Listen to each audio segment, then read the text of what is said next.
To fill the air with lead, the submachine gun was the weapon of choice. But unlike the rifle, hitting a target beyond 50 yards was more luck than judgment. The assault rifle, half machine gun and half rifle, was designed to do the job of both.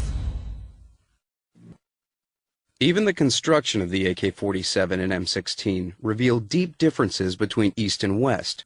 In 1990, 7 years before his death, M16 designer Eugene Stoner gave a rare interview with AK-47 designer Mikhail Kalashnikov. In it, he recalls how U.S. demands for a super light weapon forced him to make radical advances in the M16's construction.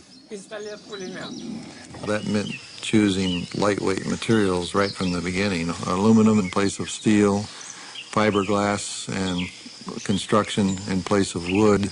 This is really space-age stuff. It's made out of plastic. It's made out of composite material, early composites. This is sort of space-age. The Kalashnikov is a far more traditional gun.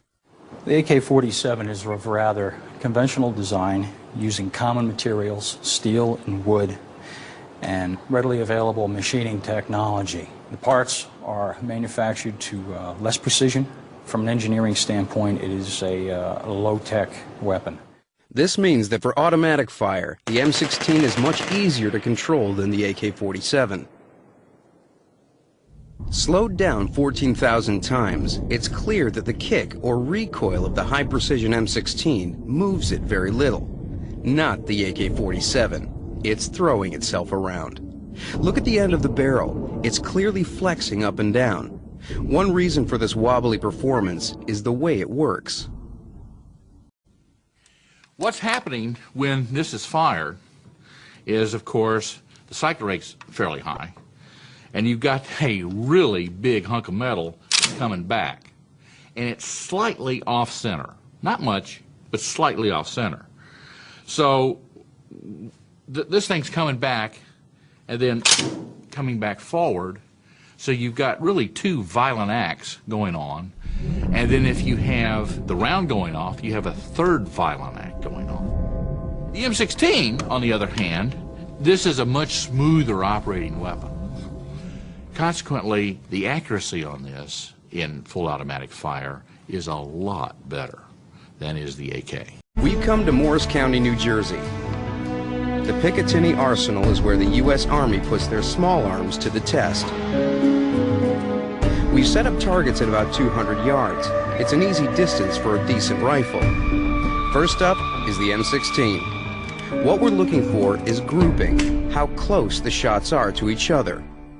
Every shot strikes close to the heart, in the kill zone.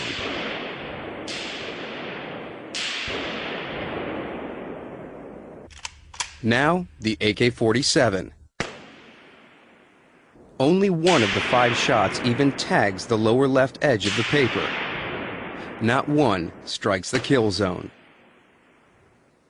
And it's clear from the design of the sights that the American weapon was designed to be more accurate from the very start. The sights are very good. You have a little peep sight here in the back, okay, which you can use for short range. And what you could do is you can actually flip it forward, and if you look on the back, you can actually see an L. That's for long distance. In the front, you have just a post with what we call bunny ears, which flare out. And what you do is you center your post in the center of your rear sight, and you put it right on target, and you fire, and you should hit target. The AK sight is very crude. It's not as good as the peep sights that the Americans have been using since World War II. You take your front post and you line it up with the little notch right here, and the top of the front post and the top of this bar will be level. And you set your target right on top of those 3 points. This weapon really isn't meant to shoot out 400 meters.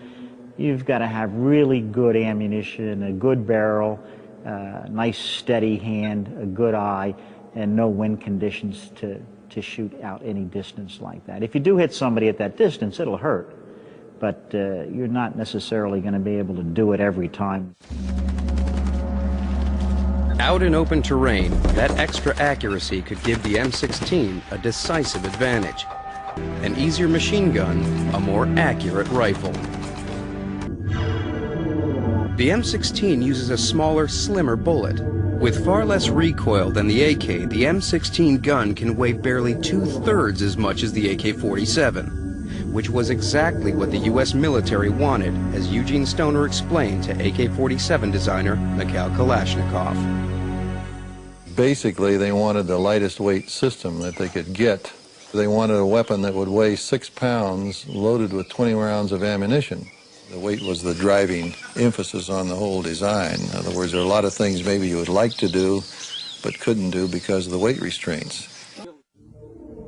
The tiny bullet that Stoner came up with to save weight, the M16 extra accuracy because it travels faster. Faster bullets are more accurate.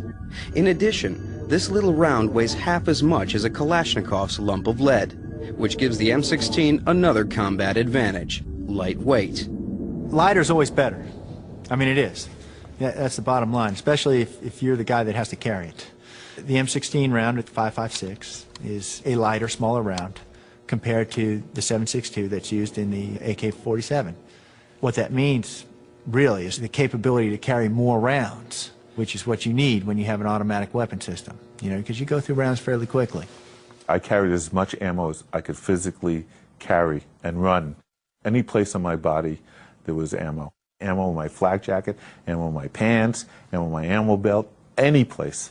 My greatest fear is that I would run out of ammo, and I was not going to let that happen. To compete, AK-47 soldiers had to sacrifice everything, even food. In a real combat situation, the soldier must not take an additional can of sardines, but an extra cartridge. That gives the American M16 a powerful lead over the Soviet AK-47, with technical superiority in 3 key areas: range, accuracy, and weight. But real combat is a different world. On the battlefields of Vietnam, the AK-47's strengths began to tell.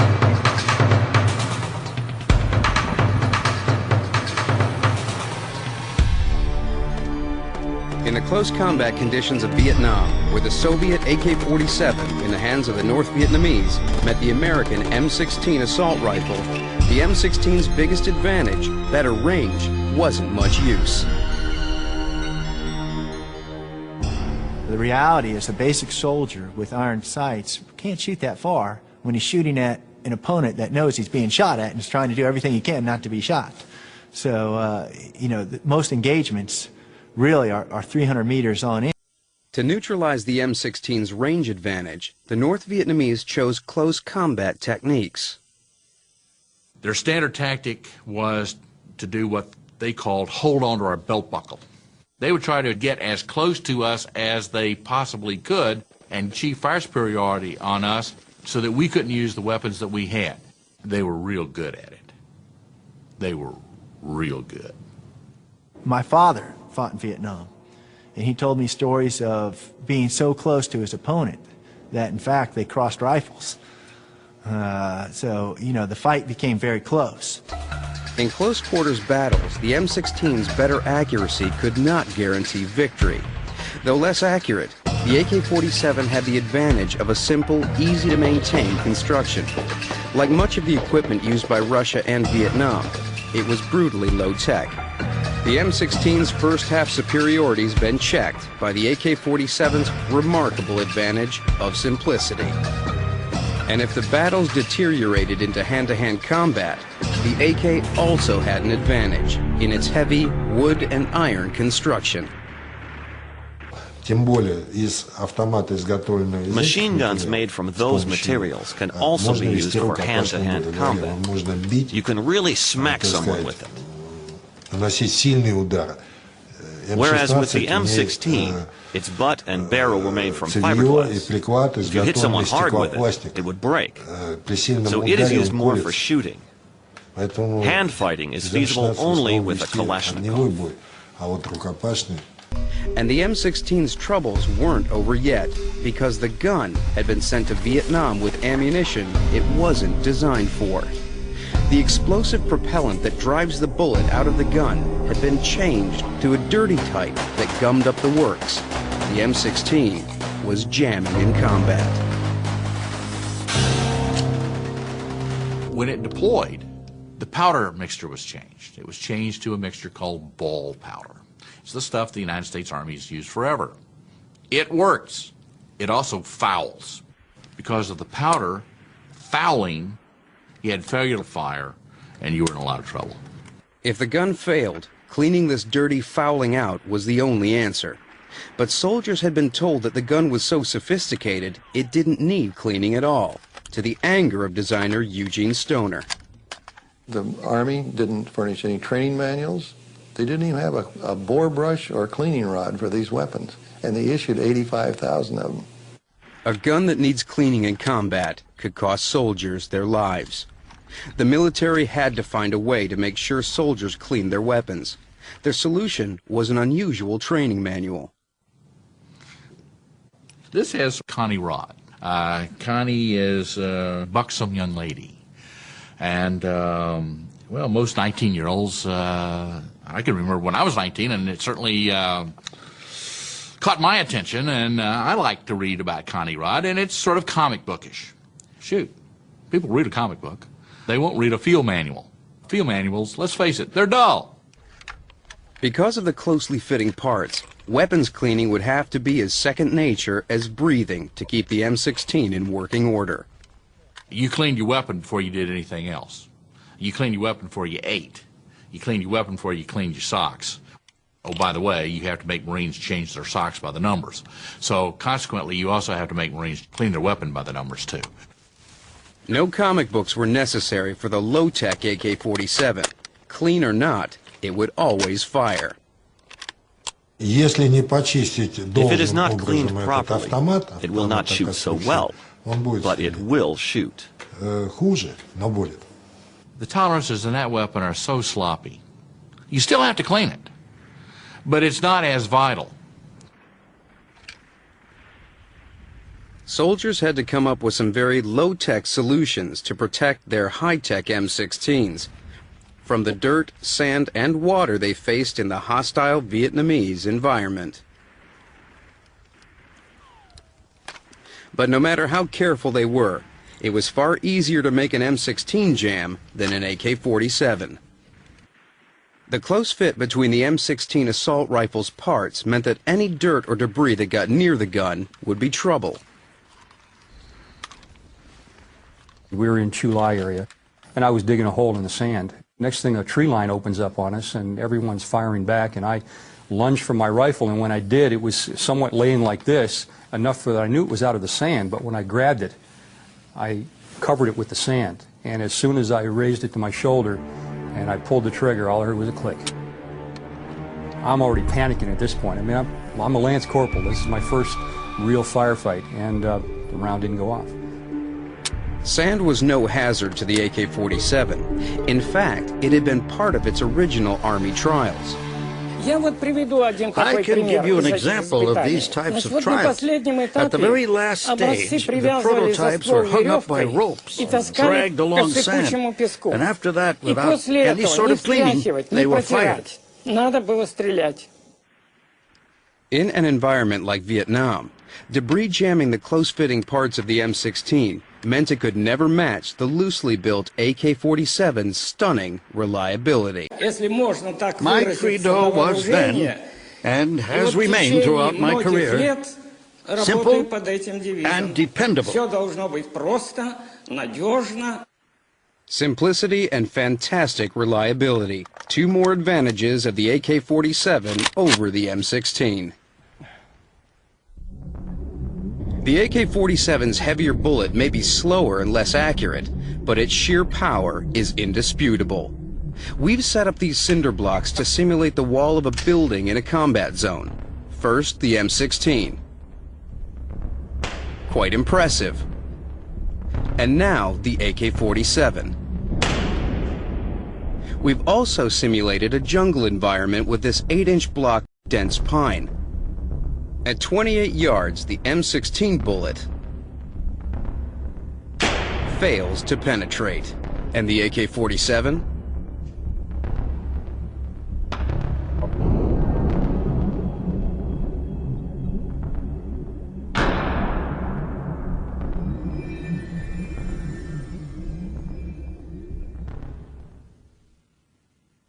This extra punch is no test range trick. Out in the dense jungle in close quarters ambushes, it could be fatal, and it brings the AK-47 right back into contention.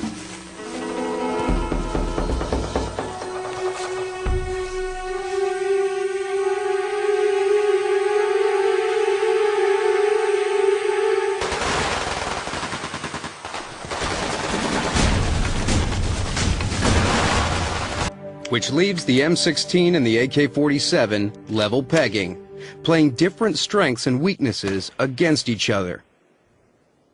Assault rifles can be better as rifles or as machine guns. They'll always be a design trade-off. The M16 is closer to a rifle, the AK-47 a machine gun. And you can see it clearly in the fire selector switch. The AK-47, when you start in the upper position, you're in the safe position. It also works as a dust cover. You drop down one notch, you're on fully automatic. Next notch is semi-automatic. This is primarily a machine gun. It's to be used on fully automatic. Where with an M16, your selector lever goes to the safe position, to the semi position, to the automatic position. The M16 was designed as a rifle with a fully automatic capability, making the M16 something of a surgical tool, the AK-47 a blunt stick. The Cold War that produced these two assault rifles may be over, but wars, as well as the war between these rifles themselves, rage on. The M16 is a precision instrument for the well-trained soldier, still used by professional armies across the globe. The rudimentary AK-47, in the hands of poor or untrained soldiers, continues to demonstrate its effectiveness in worldwide battle, contrary to the wisdom that high technology rules. Regardless, the performance of the weapon will always depend on the war being fought and on the skills of those who are fighting it.